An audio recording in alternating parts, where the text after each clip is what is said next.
Capítulo 7, Parte 1. A melhor parte. Mas uma só coisa é necessária, e Maria escolheu a boa parte, a qual não lhe será tirada. Lucas, capítulo 10, versículo 42. Às vezes, uma imagem vale mais que 1000 palavras.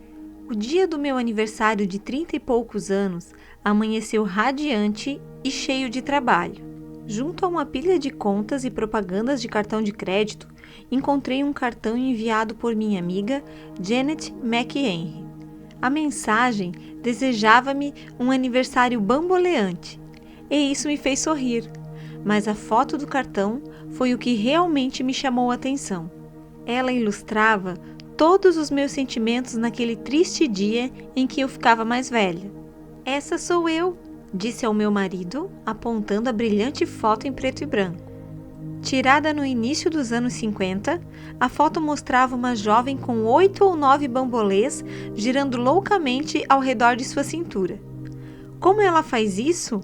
Eu queria saber. Tinha sido um dia frustrante, de muitas responsabilidades e de pouco tempo para dedicar a mim. Um por um, dei nome aos bambolês que eu tentava manter em movimento.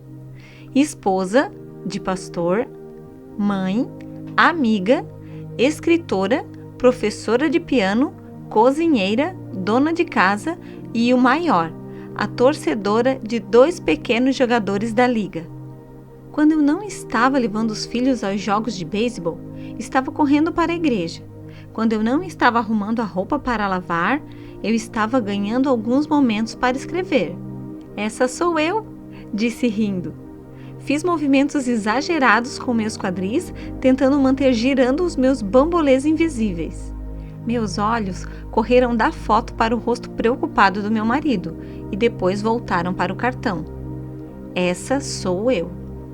Depois de algumas xícaras de chá de camomila e alguns sedativos de chocolate, quero dizer biscoitos, me acalmei e li a carta de minha amiga, enquanto meu marido apressava nossos filhos para mais um jogo de beisebol. Eloquente e cheia de humor, Janet falou sobre seus horários agitados e as coisas que o Senhor lhe havia ensinado.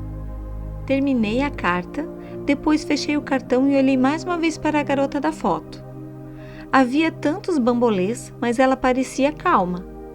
A parte de cima de seu corpo parecia perfeitamente serena, os braços esticados levemente, enquanto os bambolês moviam-se rapidamente em torno de sua cintura, em um caos sincronizado.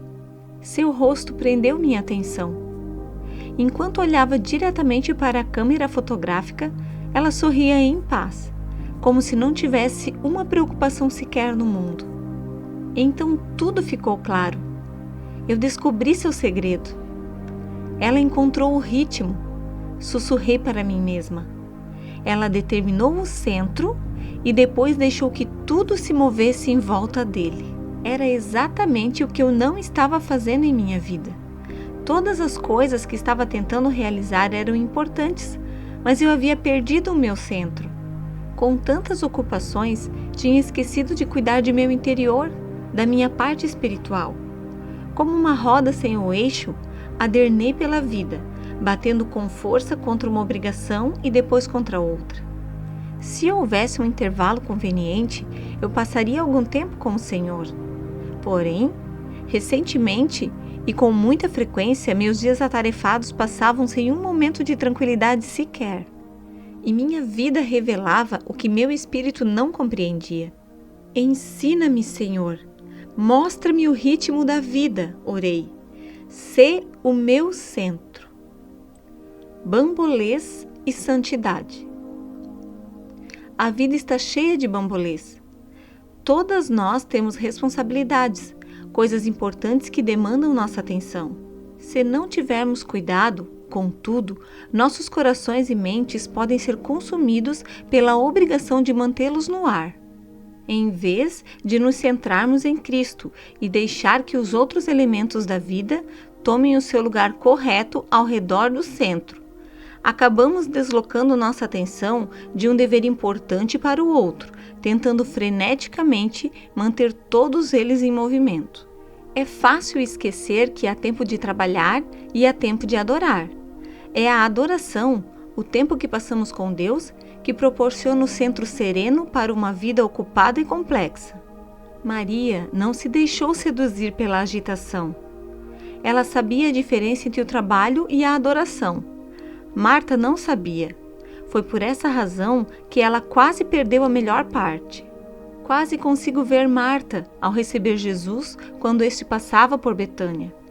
Não creio que os bambolês estivessem visíveis quando ela saiu ao encontro do Senhor, mas eu não ficaria surpresa se houvesse um leve movimento ao redor dos quadris de Marta. Entre, provavelmente ela disse, mi casa, su casa. Agora, se o Senhor me permite, preciso verificar a sopa. Eu, do mesmo modo, seria culpada se desse ao Senhor um esbaforido e um rápido abraço. Eu o receberia bem em minha vida e o deixaria confortável, mas depois me comportaria como Marta, girando freneticamente enquanto desempenhava outras tarefas. Maria não fez isso. Ela deixou de lado os bambolês e sentou-se aos pés de Jesus. Quem tem tempo para brincadeiras quando se está na presença do mais sábio professor que já existiu? Deduz-se que Maria não tinha nenhum bambolê. Que criatura preguiçosa! Por esse motivo, ela teve tempo para sentar aos pés de Jesus. Gostamos de enfatizar como se fôssemos Marta. Mas não temos prova disso, e creio que a Escritura omite esse fato de propósito. Os estereótipos nos impedem de abraçar a verdade. A história de Marta e Maria nunca pretendeu ser um perfil psicológico ou um papel de uma peça, em que escolhemos o personagem com o qual mais nos identificamos. Essa é a história de duas reações diferentes em uma ocasião particular. Nela, não devemos encontrar nosso tipo de personalidade, mas o tipo de coração desejado por Cristo. Um coração centrado apenas nele, mantendo o foco. Enquanto lia o cartão de aniversário naquele dia, foi inevitável não me maravilhar diante da obra que Deus tem feito com minha amiga. Mãe de 4 filhos e casada com um advogado fazendeiro, Janet tinha um trabalho integral lecionando inglês para o ensino médio, além de escrever livros e artigos em momentos encontrados aqui e ali. Sua vida era ocupada, bambolês em abundância. Um ano antes, Janet mandou um pedido de socorro aos amigos através de um e-mail. Diversas crises dolorosas, incluindo um processo judicial injusto, haviam afetado a vida de sua família. Orem por mim, escreveu. Estou afundando.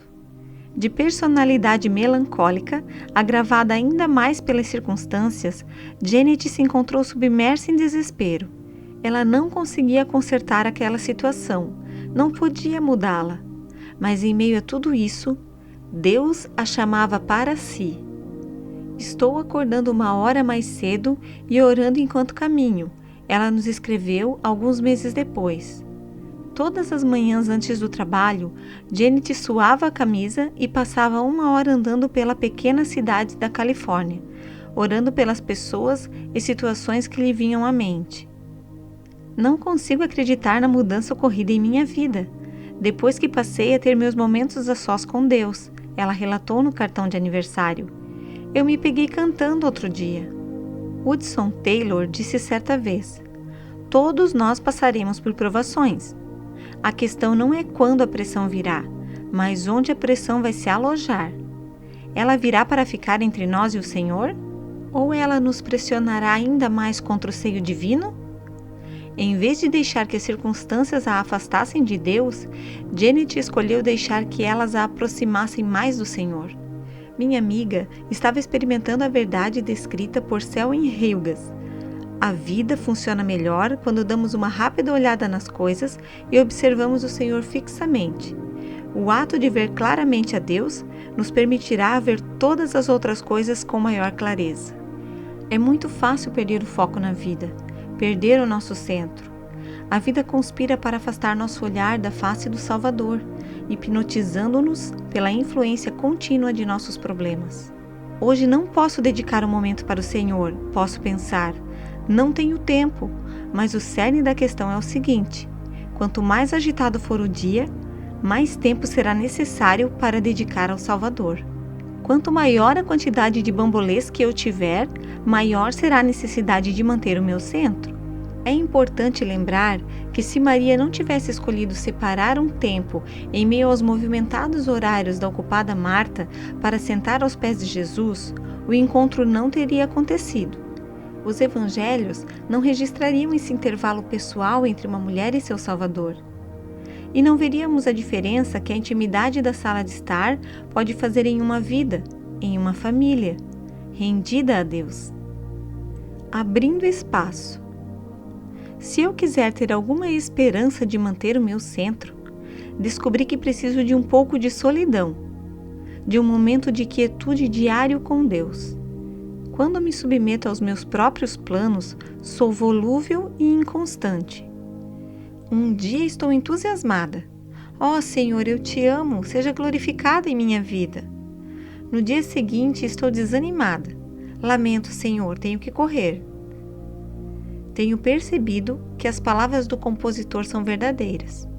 Propenso a vaguear eu me sinto, Senhor. Propenso a deixar o Deus a quem amo.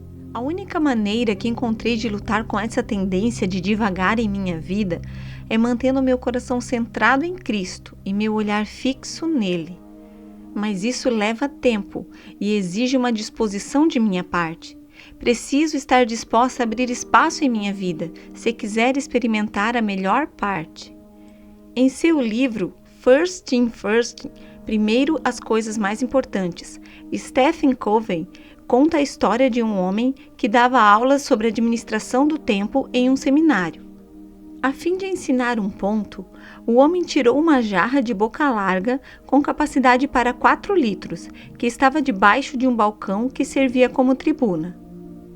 Ele pegou algumas pedras do tamanho de um punho e as colocou na jarra.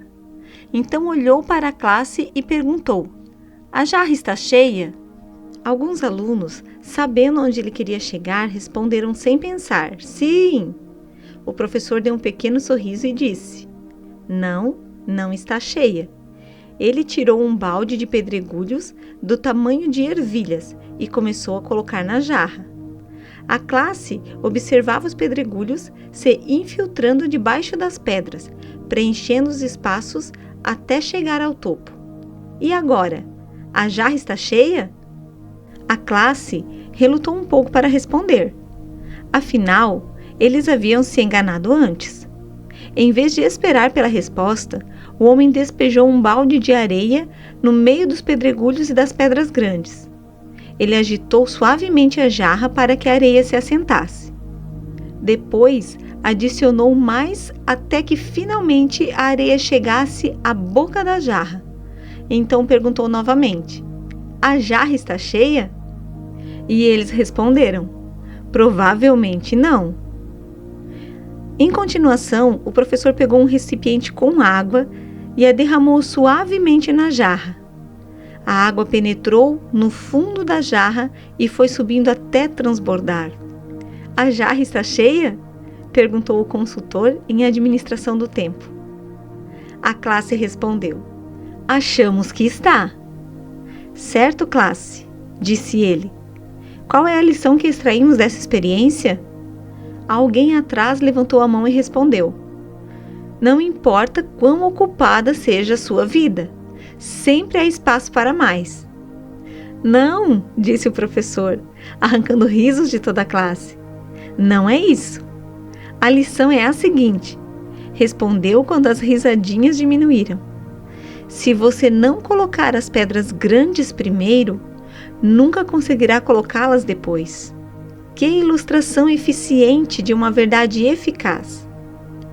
Lembra-nos as palavras de Jesus quando disse: "Mas buscai primeiro o reino de Deus e a sua justiça, e todas essas coisas vos serão acrescentadas." Mateus capítulo 6, versículo 33. As coisas importantes devem estar em primeiro lugar, dizia o Senhor. Cuide do meu negócio e eu tomarei conta do seu.